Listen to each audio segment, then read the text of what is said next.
Alright, I'm going to demonstrate how to reload film in this old Pentax. So what you'll see over here, there's an indicator there with the 0, and it's actually past the 0 because you have to rewind this 3 times after loading the film.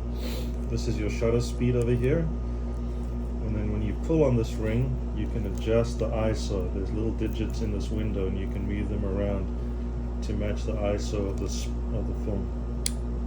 The one I'm loading, as you can see, is 100. I do shoot in color because that gives me the choice to convert to black and white. So first things first, set this to, it's on 200 now. Pull up on this little, see there how it's moving, and turn it until it's at 100. Alright, now this is the little flip out handle. This is what you're going to use to load the spool with. But first things first, we've got to get the cover off. So you unscrew this. And the camera will just pretty much pull out somehow. Come on. There we go. Alright. And so when you flip this little handle over here and you pull on it, the cover pops out. Obviously don't do this in the desert with sand blowing around.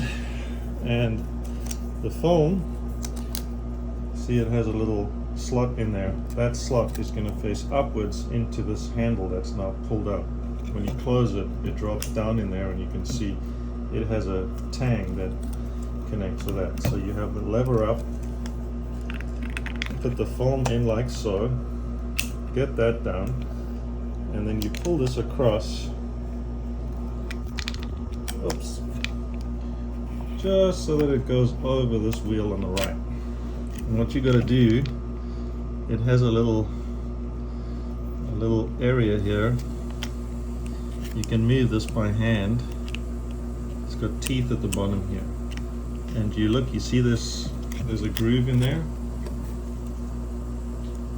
In this groove, you're going to feed the tip of the film in there, just about 1 or 2 holes deep, and you can adjust it. And it just needs to bite enough so when you pull the handle, it folds the film back. Okay, it's slipping, so I need to go a little deeper on here.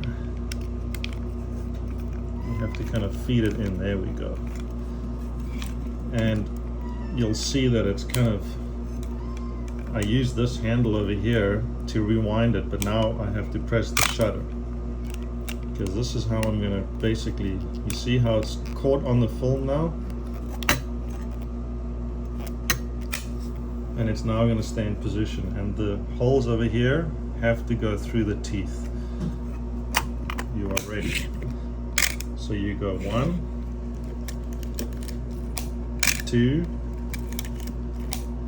3. And what that does is it's pulling all this film that was exposed to light, it moves it across so that you can start fresh. And you can see there that the 0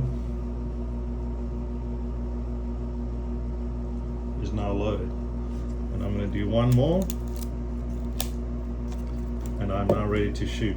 And this lever over here is sticking out, but you can push it in like that to lock this button. So since it's loaded, I can't rewind it, but this is almost like a safety. If you push it in, this button, oh wow, it can be pressed. That's ridiculous. Maybe it's not functioning. Okay, but to make sure that you have loaded it correctly, this left section is going to turn every time you rewind. See there how it's turning? That tells you that your spool is correct. I don't know why this is not working. Okay, so that's loading film. The next thing is, this is a fantastic lens, by the way. You can read up how aperture works and shutter speed. So this camera only goes up to 1,000th shutter speed over there. That's basically how fast the shutter is snapping. right? So 1,000 is a thousandth of a second. So that is the quickest.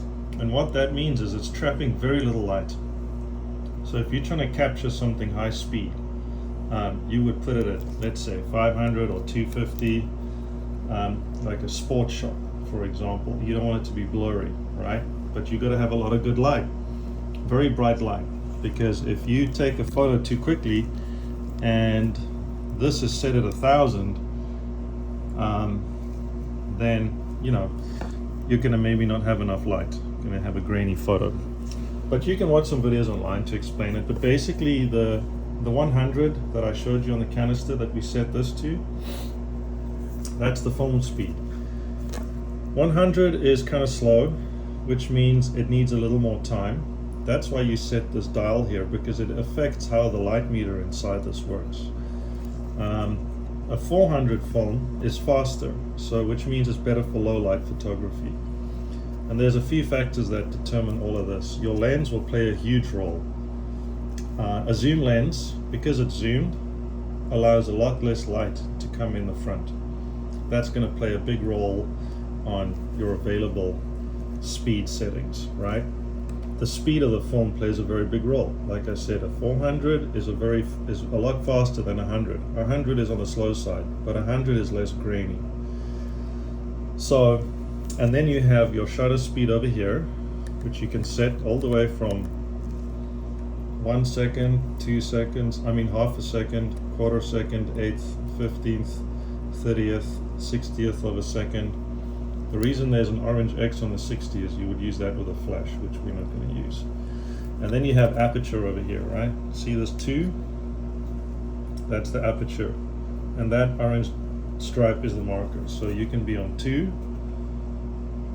which means the lens is going to be fully open. When I turn it to 16, you see how this aperture, it's got a tiny little dot. And as I turn this ring, see how it's slowly letting in more light. Fully open to fully closed. Now when the dot is small like that, you've got a lot less light coming in. So you might have to have this cranked down to 1/25th of a second with it all the way closed. But when you open this all the way, there's so much more light coming in, you have to increase the speed or reduce the light. So you might have to go up to 1,000th to compensate for the hole. Now the small dot is going to make the camera focus from very close to very far. It's called depth of field. So if you want to get a photo of someone's face and have the background blurred, then you would not have this little dot. You would maybe open this as much as you can, because an open aperture like that, especially on this lens, is going to have a very shallow depth of field, which means I could focus on the camera cover here and everything else would be out of focus. But it's a two-edged sword, because I'm letting in so much light. On a sunny day, 1,000th might just overexpose it a little. But that's the fun part of photography, is that you can push limits. It's not about rigidity. And that's what's fun about it. Experiment with it and see what happens. Avoid low light conditions with the aperture all the way closed unless you have a tripod. If it's evening, sun's going down, and I want to capture the sunset, you're going to have to put this on something very firm, and you're going to have to hold it dead still, so much so that you can press the button and hold it. Because if you if you have this set at a second, you cannot have the camera move. So most of the time you'd be shooting from, I'd say, 60 to 1,000. Bright sun, anywhere from 500 to 1,000 for sure. And sometimes you're going to have to just you won't be able to shoot with this open at 1,000th in bright sunlight. You're going to have to close this at least halfway. Otherwise you'll get so much light coming in that it might overexpose. But yeah, that's kind of the basics of it. And these are great cameras, because when you go to develop it, you don't know what you're going to get. Very exciting. And it'll train you to frame your photos much better, because you know that you have a counter over there.